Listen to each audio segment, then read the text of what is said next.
Bonsoir à tous.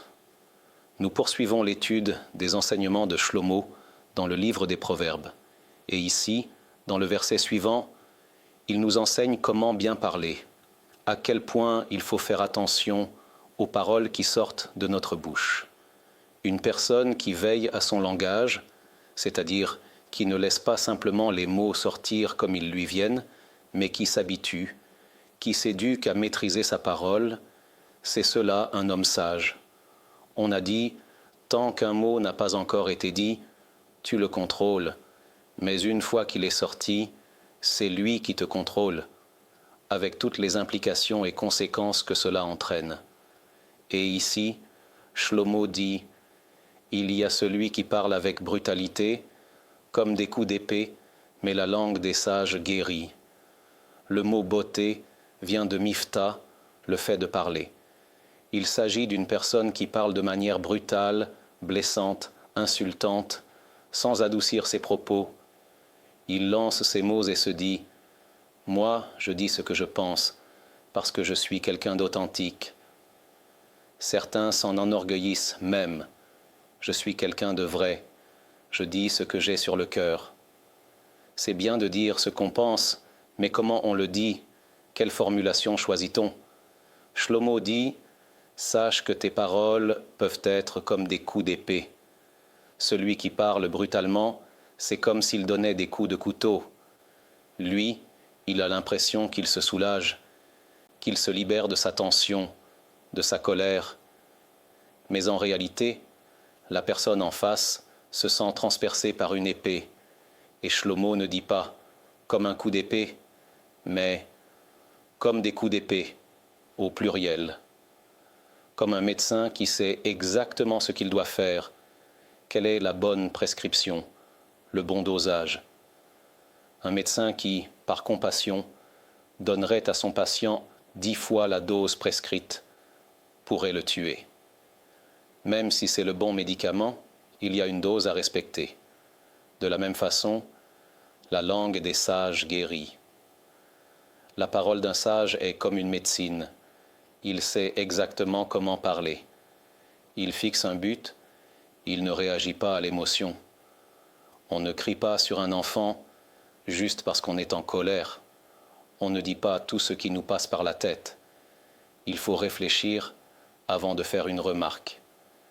C'est vrai pour tout le monde, mais encore plus avec les enfants. Il faut réfléchir. Quel est le problème ici? Quel comportement je veux corriger? Pourquoi est-ce que je lui parle? Et pourquoi ne pas simplement laisser tomber et passer à autre chose? La réponse est parce qu'il agit de manière inappropriée et je veux l'éduquer, ou bien parce que ma femme ne sait pas ce qui me dérange, alors je veux lui en parler pour qu'elle comprenne, ou encore mon ami continue à agir d'une certaine manière, et si je ne lui fais pas de remarque, il pensera que c'est normal. Si tu veux faire une remarque, définis-toi un objectif. Que veux-tu obtenir? Quel changement veux-tu voir? Clarifie cela en toi-même. Comme un diamantaire qui polit une pierre, tu dois enlever juste ce qu'il faut, ni plus ni moins. Il faut polir avec précision. Shlomo dit dans un autre verset « Éduque l'enfant selon sa voie, même dans sa vieillesse, il ne s'en détournera pas. » Dans ce verset, il y a tout le fondement de l'éducation. Dans notre livre sur l'éducation des enfants, nous avons longuement expliqué ce que signifie « selon sa voie » et pourquoi ce n'est pas écrit « selon ta voie ». Mais ce qui nous intéresse ici, c'est la fin du verset. Même dans sa vieillesse, il ne s'en détournera pas. J'ai un jour donné une conférence à des enseignants et enseignantes d'une école laïque. Ce n'était pas une école religieuse, mais une fois par mois, ils invitaient quelqu'un pour parler d'éducation. Ils m'ont invité il y a quelques années et ils voulaient entendre une conférence sur l'éducation des enfants d'un point de vue juif. Je leur ai posé une question. Selon vous, vous qui êtes des éducateurs expérimentés, quel est l'objectif de l'éducation? Toute personne qui agit vise un but. Vous êtes des éducateurs, quel est votre but? Je ne parle pas ici d'enseigner un programme scolaire, ce sujet est important aussi, mais à part. Je parle d'éducation. Quel est le but qu'on veut atteindre quand tu regardes un enfant se comporter d'une certaine manière et que tu dis « Voilà, j'ai réussi ». C'est quoi un enfant bien éduqué? Quel est le critère? Il y a eu un silence, puis un des enseignants les plus anciens a levé la main et a dit « Selon lui, si on réussit à obtenir que l'enfant soit obéissant, qu'il reçoive un ordre et qu'il l'exécute, alors il est bien éduqué. » Le reste du public a approuvé. Pourquoi pas? Je lui ai dit « Si c'est ça le but, je voudrais te poser une question. Un enfant que l'on frappe tous les jours pour qu'il obéisse et qui finit par faire tout ce qu'on lui demande, selon toi, c'est un enfant bien éduqué? Mais que se passe-t-il lorsqu'il sera seul, sans surveillance? Est-ce qu'il continuera à agir selon ce qu'on lui a appris? Ou au contraire, il fera tout le contraire, il rejettera tout ce qu'il a fait sous la contrainte? Qu'as-tu gagné? Ce n'est pas de l'éducation. Tu as peut-être réussi à le dresser comme on dresse un animal, mais pas à l'éduquer. Et une fois qu'il ne sera plus sous ta coupe, il rejettera tout en bloc. Comme disait le Rav Wolbe Zatzal, un enfant est comme un ressort. Plus tu le compresses, plus il sautera loin quand tu le relâcheras. Plus tu l'auras écrasé, plus il se libérera avec force.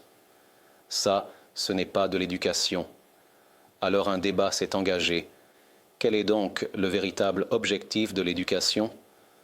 Je leur ai dit, en fin de compte, ce que dit le verset de Shlomo. Éduque l'enfant selon sa voie, même dans sa vieillesse, il ne s'en détournera pas. Ce verset est une directive. Comment éduquer un enfant selon sa personnalité, son tempérament? Et l'objectif, c'est qu'une fois adulte, même lorsque ses parents ne seront plus là, même lorsque ses éducateurs auront disparu de sa vie, il continue à marcher dans cette voie, car ce chemin ne lui a pas été imposé. Il l'a intégré en lui-même. C'est devenu sa propre voie. C'est cela le but de l'éducation, que même lorsque tu n'es plus présent, même lorsqu'il aura vieilli, il ne s'éloigne pas de ce que tu lui as transmis, parce que tu ne le lui as pas imposé de force, mais tu as réussi à l'amener à s'identifier à ce qu'il a reçu, au point qu'il veuille lui-même le mettre en pratique, qu'il dise « c'est juste, c'est ainsi qu'il faut se comporter ». Même s'il a des chutes, même s'il n'est pas parfait, il travaille sur lui, il se corrige, il progresse. 7 fois le juste tombera, mais il se relèvera, jusqu'à ce qu'il atteigne le but, jusqu'à la complétude.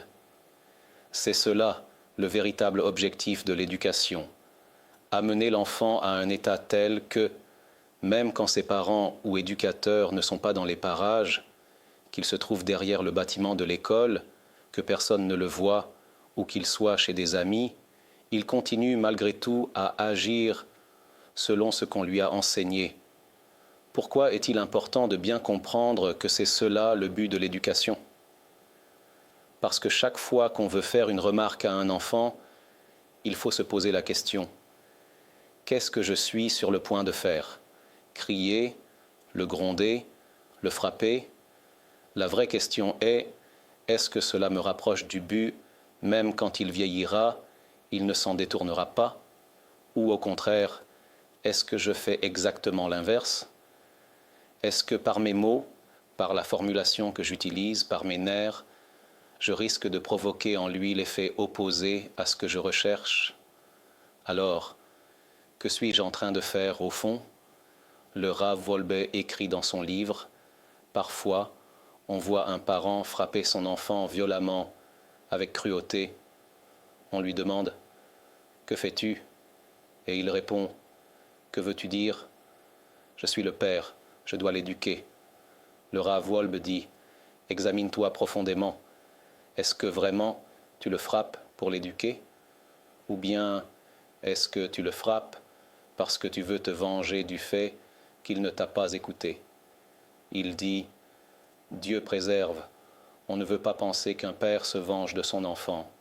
mais vérifie au plus profond de ton âme d'où cela vient-il vraiment, car si ton objectif était réellement d'éduquer, tu ne le frapperais pas avec une telle cruauté. Tu ne déverserais pas sur lui toute ta colère. Tu réfléchirais, tu mesurerais, comme ce tailleur de diamants qui polit la pierre précieuse avec des outils délicats, avec précision, juste pour retirer ce qui dépasse. C'est cela que dit Shlomo. Il y a des gens qui parlent comme s'ils donnaient des coups d'épée. Le Gaon de Vilna écrit sur ce verset que ces paroles ne viennent pas seulement nous dire que tu peux blesser autrui, ta femme, un ami, ton enfant, comme une épée, mais aussi nous informer de la sanction. Il dit que Shlomo nous révèle ici aussi la punition. Celui qui cause de la souffrance à son prochain, sans raison valable, est jugé dans le ciel comme s'il l'avait poignardé. Quand une personne parle et blesse autrui, qu'elle humilie quelqu'un en public, elle se dit « Mais je ne lui ai rien fait, j'ai juste parlé, chacun est reparti de son côté. » Mais la Guémara dit « Celui qui fait pâlir le visage de son prochain en public, c'est comme s'il avait versé le sang. C'est comme s'il l'avait tué. Cela signifie que dans le monde à venir, on le juge comme un meurtrier. Il dira « Moi, j'ai tué. Quand ai-je fait cela ?» Et la Guémara répond « Celui qui fait rougir puis pâlir le visage de son prochain est jugé comme un meurtrier. » Pourquoi verser le sang? Explique la Guémara en araméen.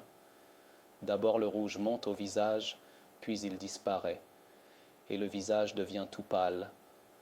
Ce changement, cette onde qui se produit dans son sang à cause de tes mots blessants, devant Dieu, cela est considéré comme un meurtre.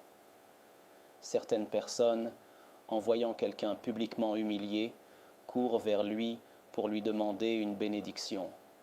Pourquoi? Parce qu'à ce moment précis, cette personne humiliée a une valeur spirituelle immense dans le ciel. Tu as été blessé, tu n'as pas répondu, tu as gardé le silence, tu as évité la dispute. Ta récompense est immense, ta prière est puissante. Mais attention, ce n'est pas pour ça qu'il faut humilier les autres, pour qu'ils aient du mérite. Chaque être humain doit être sensible à autrui. Plus une personne est sensible, plus elle est proche de cette qualité que décrit ici Shlomo. La langue des sages guérit. Ce verset enseigne que la parole peut guérir le cœur d'autrui, mais aussi que la récompense est grande. Celui qui guérit un corps mérite une grande récompense, mais celui qui guérit une âme a combien plus forte raison. Et ici, si on est attentif aux mots de Shlomo, on peut se poser une question. Pourquoi a-t-il écrit « la langue des sages guérit » ? Pourquoi pas la langue des gens bienveillants? Quel rapport entre la sagesse et la capacité à apaiser, à soulager autrui?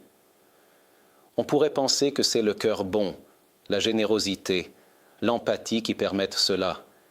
Qu'est-ce que la sagesse vient faire ici? Est-ce que cela dépend du QI? Mais Shlomo nous enseigne ici un principe profond. Si tu veux vraiment soigner les autres par tes mots, il faut être sage. Être sage, c'est ressentir ce que l'autre ressent, être capable de se connecter à son monde émotionnel. J'ai vu cela chez le Rav Wolbe Zatzal, même à plus de 90 ans, et aussi chez le Rav Steinman, qui approchait les 100 ans. J'ai parlé avec eux de sujets liés à l'éducation. Et quand tu parles avec eux d'un enfant de 3 ans, tu vois qu'ils entrent dans la tête d'un enfant de 3 ans. Ils deviennent cet enfant, ils le comprennent. Tu parles avec eux d'un adolescent de 15 ou 16 ans, plein de passion, de lutte intérieure, et tu vois qu'ils deviennent ce jeune de 15 ou 16 ans. Ils vivent son expérience, ses tentations, ses difficultés, peu importe la situation. Ces grands hommes s'immergent totalement dans la réalité de l'autre, et c'est ainsi qu'ils répondent avec une précision impressionnante. Chaque mot est exact. Pourquoi ? parce qu'ils vivent ce que tu leur racontes. Ils comprennent la question, non pas seulement avec l'intellect, mais avec le cœur. Et c'est cela que veut dire Shlomo. Tu veux guérir par la parole, comme un bon psychologue, quelqu'un qui soigne avec des mots, même sans avoir étudié la psychologie, alors agis avec sagesse. Vis l'autre de l'intérieur. L'autre ressent véritablement son prochain, il veut son bien. Il essaie de le comprendre, de percevoir ce qu'il traverse. Un homme sage, dont la langue est mesurée. Shlomo dit, la langue des sages guérit. Un autre niveau d'explication a été donné à ce verset. Shlomo met en garde ici contre la parole négative, la lachon hara. Jusqu'à présent, nous avons parlé du cas où tu blesses ton prochain en lui parlant directement, comme si tu l'avais poignardé. Il y a des paroles qui blessent comme des coups d'épée.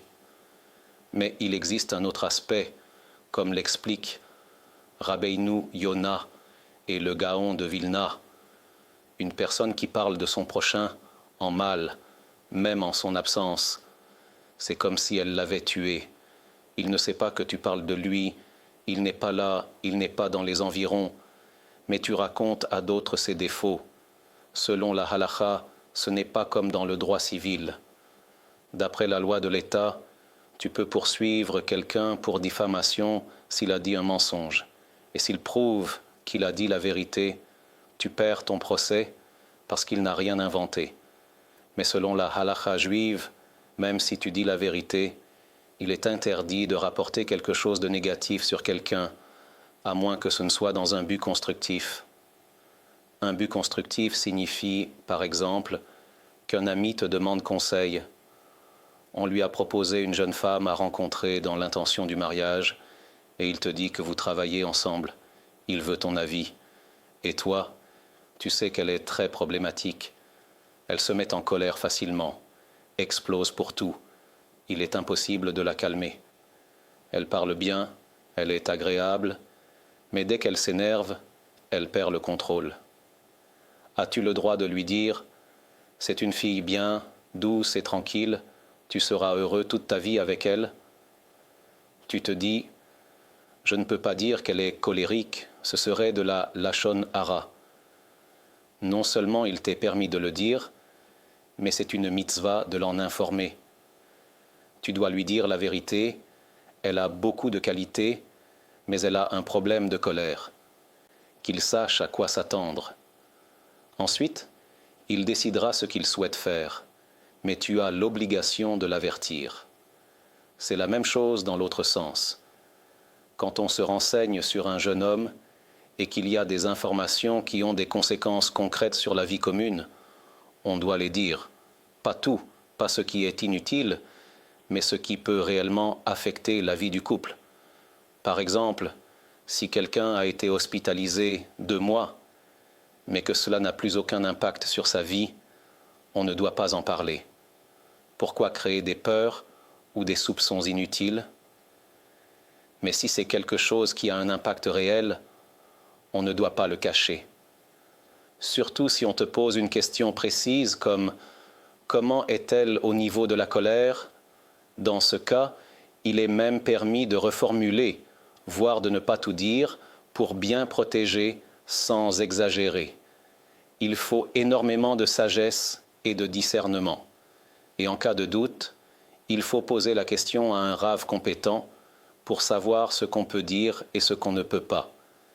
Et d'un autre côté, il est aussi essentiel de savoir qu'une personne qui entend des choses négatives sur quelqu'un d'autre, dans un contexte permis, comme un avertissement dans un partenariat, n'a pas le droit d'accepter cela comme une vérité absolue.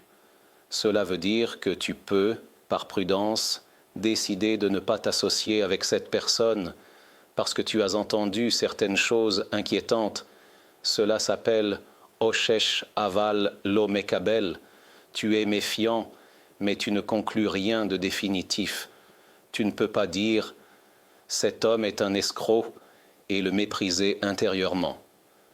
Tu dois dire « je préfère ne pas m'engager par précaution », mais sans juger ni condamner. Une société qui vit selon les lois de la Lachon Hara de la Torah est une société saine, où la qualité de vie est bien meilleure. Chacun sait que même s'il trébuche, cela ne deviendra pas une affaire publique. Personne ne va raconter à tout le monde ce qu'il a fait. Tout le monde a des défauts. Qui peut dire de lui-même qu'il est parfait, qu'il ne fait jamais d'erreur? Le verset dit « Il n'y a pas de juste sur terre qui fasse le bien sans jamais pécher. » Même les plus grands d'Israël ont des chutes, parfois dans des domaines très fins, comme un instant de relâchement dans l'étude ou des pensées mal dirigées. Et d'autres ont des chutes plus visibles. Mais personne n'est parfait. Et quand on en prend conscience, la Torah nous dit « Quand tu vois une faiblesse chez autrui, ne cours pas la raconter. À quoi cela sert-il?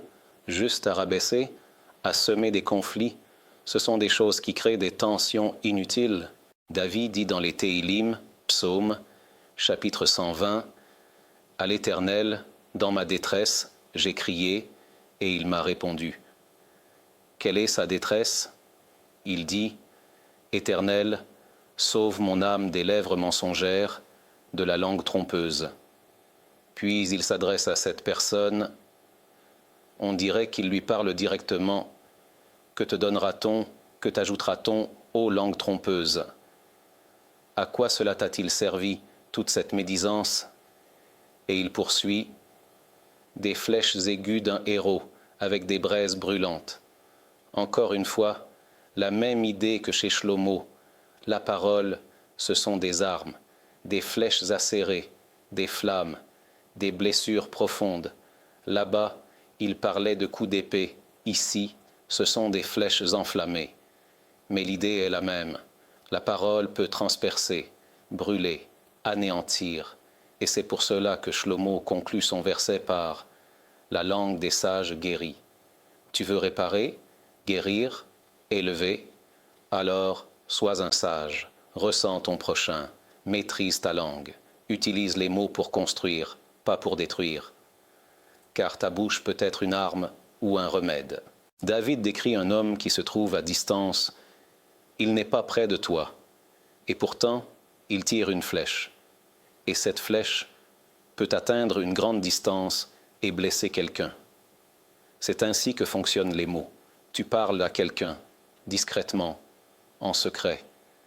Mais les conséquences de tes paroles peuvent détruire la vie d'une personne. Les gens s'éloignent d'elle, la méprisent, l'humilient. Tu as causé une séparation dans les cœurs. Combien de fois avons-nous vu des amis proches qui s'aimaient vraiment, et soudain, quelqu'un vient et raconte « Il a dit telle chose sur toi ». C'est vrai ou faux, peu importe. Mais même s'il dit la vérité, pourquoi as-tu besoin de le répéter? Quel est l'intérêt de créer cette tension entre eux? Peut-être que l'autre a eu un moment de faiblesse, un instant de critique. Mais est-ce une raison pour aller répéter cela à tout le monde? Qu'est-ce que le colportage? Quelle est la différence entre le colportage et la médisance? Un colporteur. Aujourd'hui, ce métier n'existe plus, mais autrefois, un colporteur se promenait avec une boîte suspendue à son cou. Il allait de maison en maison vendre des épingles, des fils, des aiguilles. Il prenait d'ici, il vendait là-bas. Le colportage dans la parole, c'est la même chose. Il voit quelque chose ici, il entend quelque chose là-bas, et il va le répéter ailleurs. Il tire un certain plaisir à faire circuler l'information. D'où vient cette tendance dans l'âme humaine, ce désir, cette tentation de parler des autres sans aucune utilité? Pourquoi les gens aiment-ils tellement raconter des choses sur les autres? Cela provient du besoin de se sentir supérieur. Quel est le lien? Une personne veut se sentir importante, estimée, parfaite, mais elle n'a pas de preuve qu'elle est vraiment au-dessus des autres. Alors que fait-elle? Elle commence à rabaisser tout le monde. Elle dit de celui-ci tu crois qu'il est si bien, il est comme ci, comme ça, et de l'autre, ce n'est pas ce que tu crois. Elle abaisse tout le monde, et en les rabaissant tous, elle reste seule debout, plus haut qu'eux.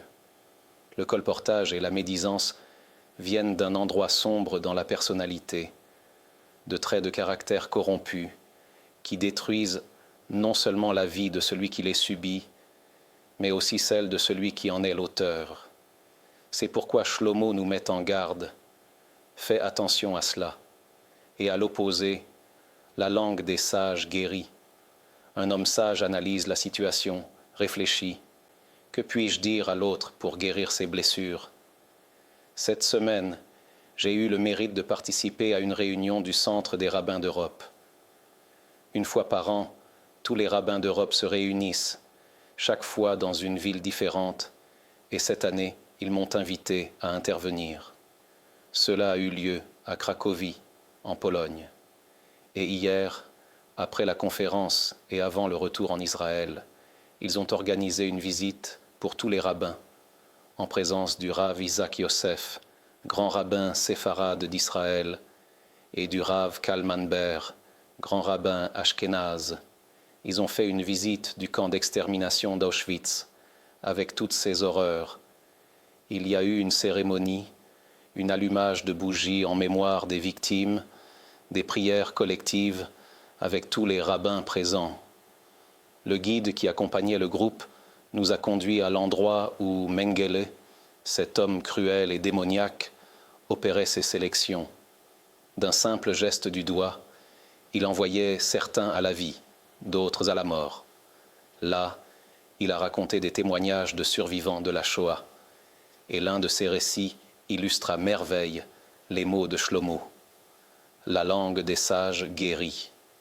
Un survivant qui a réussi à s'enfuir et à monter en Israël vivait depuis de nombreuses années avec une profonde souffrance. Il partageait avec ses proches sa douleur. Je ne peux pas me pardonner. J'ai tué mon père pendant la Shoah. Comment ça, tuer ton père? Il expliquait, tous deux étaient malades, affamés, épuisés. Lui était encore jeune, son père n'était pas vieux, mais plus âgé que lui. Ils avaient une toute petite portion de pain, et tous deux étaient sur le point de mourir. Le père lui dit « Mange ». Le fils répondit « Non, mange toi-même ». Et ils ont discuté longtemps, chacun voulant céder à l'autre. Finalement, c'est le fils qui a mangé. Le lendemain matin, son père ne s'est pas réveillé. Depuis ce jour, il vivait avec cette culpabilité terrible.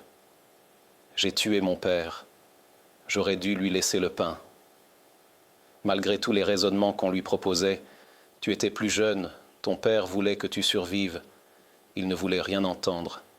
Ce sentiment le rongeait. Un jour, il se rendit chez un sage en Torah et ouvrit son cœur. Il dit « Je ne peux pas me pardonner, j'ai tué mon père ». Le Rav ne s'est pas précipité pour lui lancer des phrases toutes faites. Il lui a demandé des détails. Qu'est-ce qu'il s'est passé exactement? Quel était ton état? Celui de ton père? Il a écouté attentivement. Puis, après avoir bien compris la situation, il lui dit « D'après ce que tu me décris, même si vous aviez partagé ce morceau de pain, aucun de vous n'aurait survécu. Il n'y avait aucune chance, ni pour toi, ni pour lui.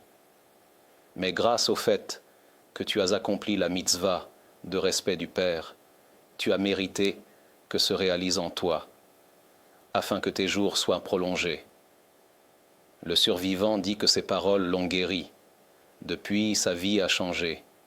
Il est redevenu serein. Il a pu dire « Je ne suis pas coupable ». C'est cela. La langue des sages guérit. Il faut savoir quoi dire. Ce ne sont pas de simples mots de consolation qui passent à côté de l'oreille. Il faut des paroles justes, réfléchies, profondes, qui viennent réparer la plaie de l'autre, qui souffre vraiment. Même aujourd'hui, on entend des jeunes ou des gens un peu plus âgés raconter qu'ils ont fauté dans leur jeunesse. Ils ont mangé quelque chose de non cachère ou fauté lors d'un voyage à l'étranger, et cela leur brûle le cœur. Ils ne peuvent pas se pardonner. Ils se demandent « Comment puis-je réparer une faute aussi grave ?» On leur dit « Tu as fait teshuva, c'est effacé ». Mais cela ne leur parle pas. Pourtant, j'ai vu à travers l'expérience que quand on dit à une telle personne qui est rongée intérieurement « Sache que le fait même que tu aies fait teshuva », quand on dit à une personne ces mots « Qui t'a dit que tu as fait quelque chose de mal ?» Tu lui dis qu'il a mangé quelque chose de non cachère, qu'il a fauté à l'étranger, et il te répond « Qui a dit que c'était mal ? Qui a dit que c'était interdit ? Peut-être que c'était bien. Mais c'est évident, dans la Torah, il est écrit que c'est interdit. Mais dans cette même Torah où il est écrit que c'est interdit, il est aussi écrit que celui qui a fauté et qui fait teshuva, à travers un regret sincère du passé, c'est-à-dire si je pouvais revenir en arrière, je ferais tout pour ne pas retomber là-dedans, et une décision ferme pour l'avenir, c'est-à-dire à partir d'aujourd'hui, je prends sur moi de ne plus jamais refaire cela. Même si le monde entier se renverse, je ne toucherai plus à cette chose. Alors ces deux éléments, pensée, regret sur le passé et engagement pour l'avenir, combinés au troisième élément, la confession, comme il est écrit dans la Torah, ils avoueront leurs fautes. Cette confession se fait devant Dieu. Pas besoin d'aller chez un rabbin. Vous êtes les enfants de l'Éternel, votre Dieu. Parle à ton Père directement. Dis-lui, j'ai fauté, j'ai fait telle chose, je le regrette profondément, en toute sincérité, entre toi et le Créateur du monde. Et tu commences ainsi une nouvelle page. Tes fautes seront effacées, ton péché sera pardonné. Il y a certaines fautes graves qui nécessitent Yom Kippour pour être expiées, mais la base de la Teshuvah, c'est cela. Tu ne peux pas dire à Dieu « Je te crois quand tu dis que c'est interdit, mais je ne te crois pas quand tu dis qu'on peut réparer. » Celui qui t'a dit que c'était interdit, c'est lui-même qui t'a dit aussi que tu peux réparer et comment réparer. Et dès lors, tu ouvres une page nouvelle. Tu es pur, tu es propre. Ce qui s'est passé appartient à une vie antérieure. Ce n'est même plus toi, c'est comme si quelqu'un d'autre l'avait fait. Tu peux maintenant marcher avec une âme propre, une conscience tranquille. Crois en Dieu lorsqu'il te dit que tu es vraiment pur. Quand on apporte à quelqu'un une preuve logique, rationnelle, qu'il peut accepter intellectuellement, cela peut vraiment guérir la plaie, apaiser les souffrances qu'il porte. Et c'est ce que Shlomo souligne ici. Il y a des paroles qui transpercent comme des coups d'épée, mais la langue des sages guérit. Et que se passe-t-il quand une personne dit « Écoute, je me suis habitué à parler mal, je suis constamment en tension avec mon entourage, avec ma femme, mes enfants », ou une femme ressent cela envers son mari, envers son entourage. Il arrive que l'on s'accommode d'un état intérieur négatif en se disant « c'est moi, je suis comme ça, je ne peux pas changer ». Mais c'est une erreur énorme. Il est dit « mais toi, tu peux le dominer ». Dieu a dit à Caïn « le péché est tapis à ta porte, mais toi, tu peux le dominer ». Il y a une tendance, une habitude, mais tu as la capacité de la maîtriser. C'est vrai, tu as pris de mauvaises habitudes, mais tu peux changer. Cela ne concerne pas seulement la colère ou la parole blessante. Cela peut concerner celui qui ne respecte pas le Shabbat, qui voudrait commencer à mettre les téphilines mais dit « ce n'est pas mon habitude ». Et il continue comme avant, toujours les mêmes habitudes. Mais il faut se rappeler cette parabole. Imagine une personne qui veut aller à Haïfa. Il sait que le bon chemin passe par l'autoroute 6. Alors, il prend cette route et roule. Il roule encore et encore pendant près de 2 heures et il ne voit toujours pas Haïfa. Il écoute de la musique. Il est dans ses pensées. Et soudain, il voit une pancarte. Mitzpe Ramon. Il réalise qu'il a pris l'autoroute vers le sud et non vers le nord. Que doit-il faire à ce moment-là? Dire « Bon, tant pis, j'ai roulé 2 heures, je continue jusqu'à Eilat ». Non, il recalcule l'itinéraire. Il a fait une erreur, il fait demi-tour. Il a perdu 2 heures. Ça prendra encore du temps. Mais il ne peut pas aller vivre à Eilat alors qu'il habite à Haïfa. Il fait demi-tour. De même, une personne peut vivre des années dans un certain mode de vie, mais si elle comprend que ce n'est pas le bon chemin, elle recalcule, elle change de direction, elle peut réparer. Il y a cette histoire célèbre de Rabbi Israël Salanter.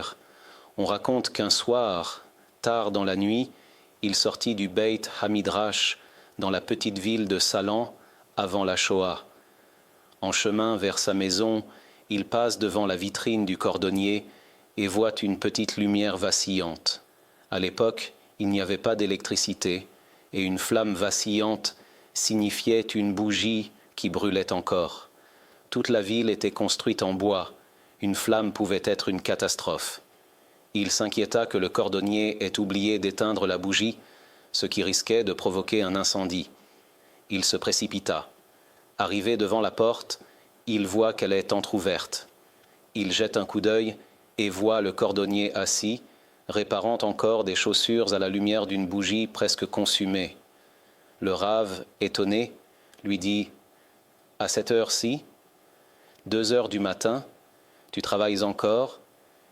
Et le cordonnier de répondre, presque gêné, « Kavod ha-rav, tant que la bougie est allumée, on peut encore réparer. » On raconte que le rave fut très frappé par cette phrase. C'était son habitude de tirer des leçons de toutes choses, même des plus simples. Le lendemain, il entre dans le Beit Hamidrash, 200 jeunes hommes étudient, et il frappe sur la table « Je veux vous enseigner une grande leçon que j'ai apprise hier soir du cordonnier. Il a dit « Tant que la bougie est allumée, on peut encore réparer. » Et le verset dit « La bougie de l'Éternel, c'est l'âme de l'homme. L'âme est comparée à une bougie. Tant que la bougie brûle, tant que nous sommes en vie, on peut encore réparer. On peut corriger nos traits de caractère, nos fautes, notre comportement, notre paix dans le foyer. Mais une fois qu'on quitte ce monde, tout est figé. Comme dit Shlomo dans le livre de Kohélet, tout ce que tu peux faire avec ta force, fais-le, car il n'y a ni action, ni réflexion, ni connaissance, ni sagesse dans l'au-delà où tu vas. C'est-à-dire, tant que tu es vivant dans ce monde, tu peux agir. Ensuite, c'est trop tard. Et pourquoi Shlomo a-t-il utilisé toutes ces expressions? Il n'y a ni action, ni compte, ni connaissance, ni sagesse. Action, ce sont les mitzvot positives. Mettre les téphilines, faire le kiddush, les fêtes. Compte, ce sont les interdits. On doit faire le compte de ce qu'on ne fait pas. Connaissance et sagesse, c'est l'étude de la Torah. Ici-bas, tu peux construire ta vie, progresser, évoluer. Dans le monde futur, il n'y a plus d'effort, seulement le fruit de ce qu'on a semé. Le Lulav à Sukkot, le conte du Homer. Dans le monde à venir, il n'y a plus d'action possible. On ne peut plus accomplir de mitzvot, car on n'a plus de corps. On ne fait que recevoir la récompense des mitzvot qu'on a accomplies dans ce monde avec notre corps, car il n'y a pas d'action. Et cela se réfère aux interdictions, à ce qu'il ne fallait pas faire. La connaissance et la sagesse, cela désigne l'étude de la Torah. Ici, dans ce monde, tu peux te construire, et ensuite, tu continueras, dans le monde futur, à recevoir le salaire. Mais une fois qu'on arrive dans l'autre monde, c'est déjà trop tard. C'est pourquoi, même quelqu'un qui se reconnaît des difficultés dans la paix conjugale, dans ses relations sociales, dans des épreuves qu'il n'arrive pas à surmonter, doit se dire « Tant que je suis vivant, je peux réparer ».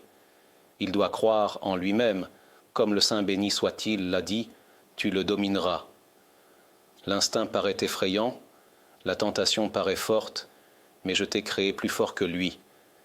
Il vient avec beaucoup d'illusions, beaucoup d'exagérations, mais si tu décides d'avancer pas à pas, tu finiras par atteindre le but que tu vises. Nous conclurons par une bénédiction, que ces paroles de Torah soient dédiées à la réussite du peuple d'Israël et des soldats d'Israël, partout où ils se trouvent, ainsi qu'à tout le public qui est avec nous ici, que Dieu réalise tous les souhaits de leur cœur pour le bien et la bénédiction. Amen ve Amen.